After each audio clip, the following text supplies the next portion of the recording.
Y'all, Soulja just revealed some secret DMs with Bhad Bhabie's mom, and the internet is buzzing about it. But y'all, it gets juicier. Bhad Bhabie's mom is clapping back and threatening to sue Soulja Boy, and we have to talk about it. So grab your seats and let's get into it. Bhad Bhabie, you cracking. Why the fuck you got my name in your mouth for? Ain't your baby daddy beating the fuck out you every day? Don't you got black eyes every time you go live? Don't you wanna be a fake black girl? Ain't you been culture virgin on our culture? Ain't you was at my house in Malibu trying to suck my dick? And I said no. So you mean to tell me because I ain't let you suck my dick, you mad? You get on this internet lying on my name? Now when I sue your little stupid bitch and take that little OnlyFans money you got, then I'm wrong, right? Sit your down somewhere, you little fuck is wrong with you? Before I beat your like your mother. What? Hey, I'm finna sue your stupid for defamation of character.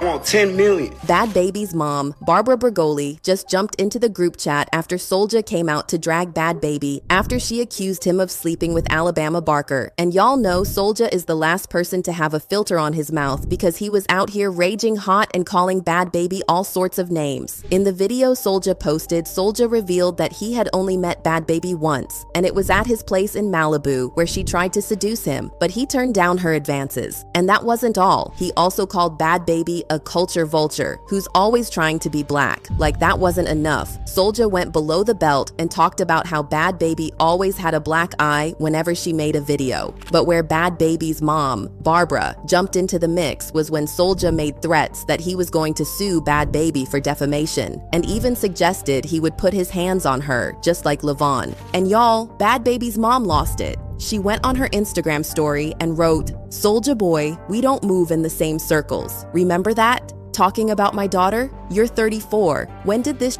you're talking about supposedly take place? Was it when she was a minor? Looks like you like to beat women too." But Barbara wasn't done with Soulja Boy yet, and she went on to say, "Look at this boy lying out his mouth. One thing you are not is no f***ing gangsta, so sit your f***ing ass down. Boy, I have personally met you, and it wasn't in Malibu. It was in the company of my daughter. Guess you forgot how you used to call her, asking her to come hang out with you. Now your problem isn't with my daughter, it's with me." Now, after Soulja saw that Barbara was trying to flip the switch, making it look like he was the one trying to make a move on Bhad Bhabie during their time in Malibu, he decided to pull up some receipts from his chat with Bhad Bhabie. The messages revealed that it was actually Bhad Bhabie who was trying so hard to get Soulja's attention, but he didn't give her any of it, and that explains why Bhad Bhabie was out here trying to be nasty. Now, as great as it was to see Barbara stand up for her daughter, a lot of people couldn't help but ask, where was all that energy when Bhad Bhabie was getting beat up by her baby daddy on multiple occasions? Or when Bhad Bhabie herself was putting her hands on her? Now, another thing that got the whole internet really pissed was how Barbara kept calling Soulja Boy, like he was some slave. Many people found it really distasteful and advised Barbara to focus all that energy on her daughter instead. But what do y'all think about Barbara jumping into the middle of Bhad Bhabie's fight with Soulja while giving Levon a pass for all he does to Bhad Bhabie? Let me know your thoughts in the comments, and don't forget to drop a like for this video and hit the follow button so you don't miss out on the latest tea about your favorite celebrities.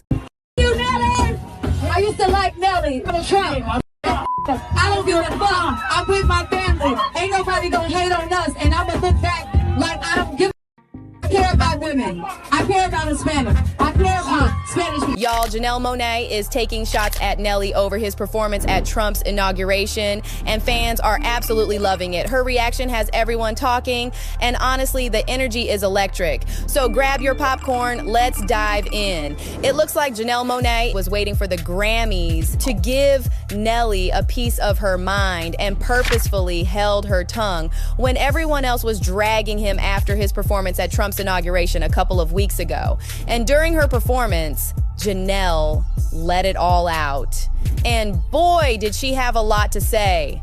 Turns out, Janelle Monáe went all in. She literally made a whole diss track calling out Nelly for being a sellout. And not just that, she didn't hold back, cussing him out and saying she used to be a fan until she found out he was a Trump supporter. I thought you was riding with me because I put on for my city and I try to bring my city up every step of the way. I did not know you was riding with me because you thought I would ride for who you voted for. I didn't know that. I apologize.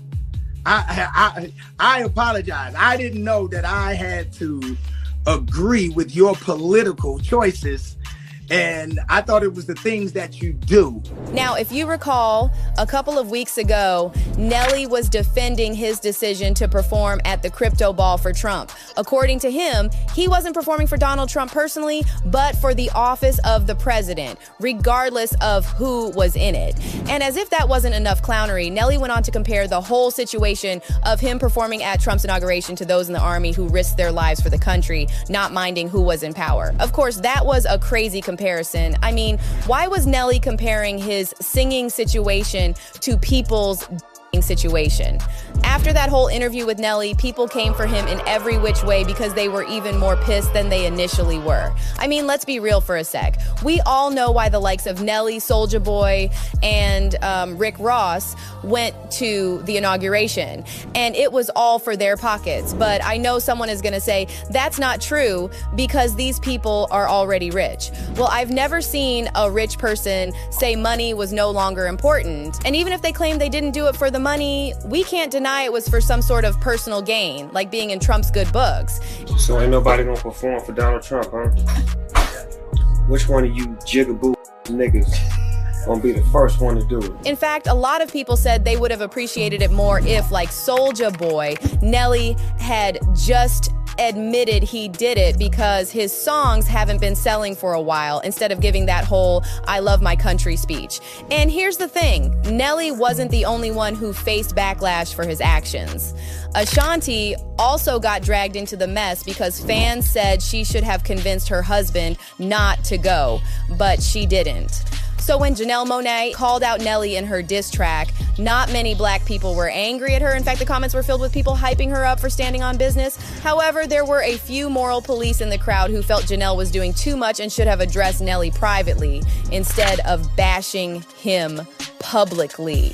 And as usual, some people dragged Ashanti into the mix again, claiming she was coming for Janelle in her next song. But y'all, just for the record, that song better slap as hard as Janelle's whenever it comes out, else we're gonna be going in for another round of trolling. But guys, I wanna hear your thoughts on this whole drama. Are you Team Janelle or Team Nelly? Let me know in the comments below, and don't forget to drop a like on this video and hit that subscribe button so you don't miss out when the latest celebrity tea drops.